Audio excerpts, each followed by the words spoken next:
That is the sound of gunfire erupting in Federal Hill over the weekend. A person of interest now in custody after a woman was shot and wounded there. It's another big story that we're following at 5, just the latest instance of crime plaguing that neighborhood over the past few months. What is certainly a popular area for both bars and restaurants there. Stefan Dingle on your corner in Federal Hill tonight, where business owners say they feel helpless at this point. We were out here just a couple of weeks ago talking to a local business owner of a dry cleaners who had his window smashed in by a group of young teens. And now with this latest shooting and a host of other problems, we talked with the business owner of Locals Only, who said this is the worst he's seen it in Federal Hill. The loitering that's going on, the violence that's going on, that's another expense.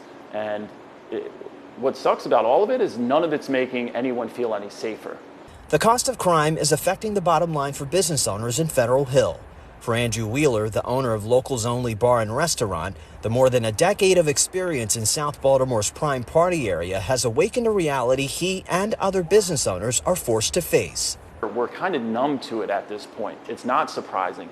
And that 15 years ago in Federal Hill, if something like Saturday happened, everyone would be shocked.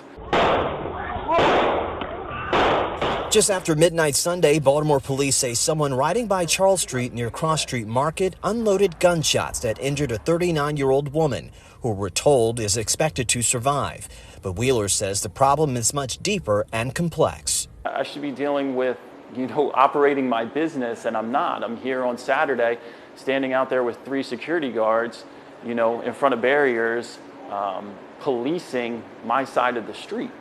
In doing so, the costs are at his expense. $30 an hour for each extra security guard, $300 a month for these metal barriers, and at least $1,000 for an additional camera system.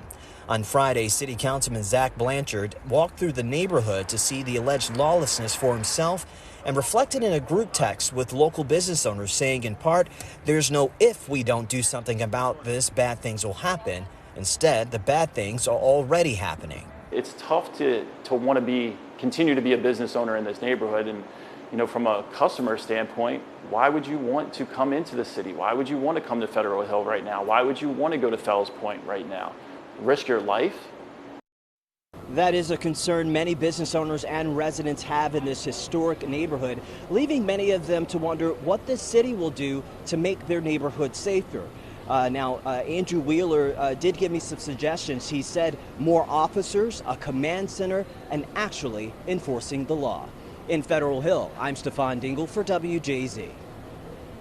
That is out of control. Something needs to be done. Stefan, thank you.